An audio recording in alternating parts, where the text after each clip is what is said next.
Hi, my name is Nasser. I'm the CEO and founder of Gradsun. In this video, I'm going to show you how to use the progress communication feature as a student.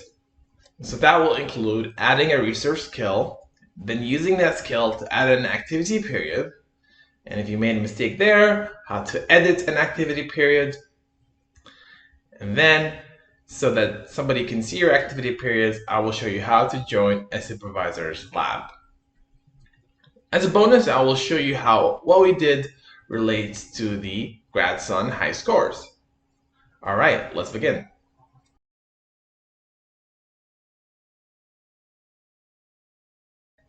Okay, let's start with number one, adding a research skill. After you log on, go to the progress page, and then click this button, Add or Delete Research Skills Developed. A dialog will appear. At the top of the dialog, it will show you your current research skills developed if you added any from the matching feature. And at the bottom, you have the search or create box where you can search or create research skills developed. So I'm going to search for reverse transcription polymerase chain reaction and then select it. Alternatively, if it didn't exist, I could have added it like so.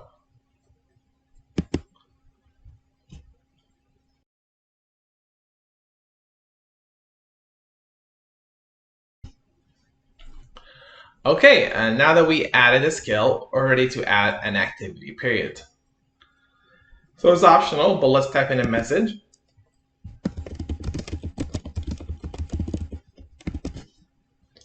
And to submit it, you have to select a duration.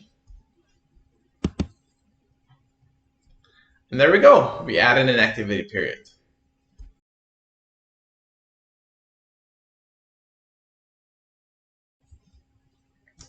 If you made a mistake while adding it, so for example, typo or you chose the wrong duration, you can edit that mistake. So let's go down and do that ourselves. You click edit on the activity period.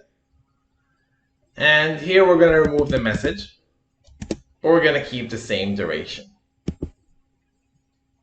There you go. That's how you edit an activity period.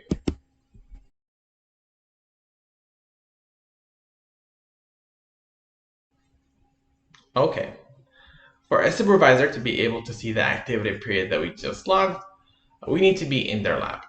And to join their lab, we need to get to the supervisor's page. There are two ways to go about doing that. You can get the link from the supervisor and then paste it into your browser address bar. Alternatively, what we're going to do is we're going to go to the a project page that the supervisor owns and then get to their page from there. So let's go ahead and do that. I'm going to hover over matching, and then I'll click on browse to go to the browsing page. And now you can see a bunch of projects.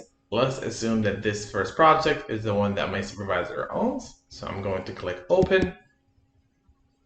And now on the project page that my supervisor owns, at the top right, you'll have a button that says supervisor's page. Let's click on that. And now we're on the supervisor's page. At the top right, you'll see the button that says join lab. I clicked it and now it's pending.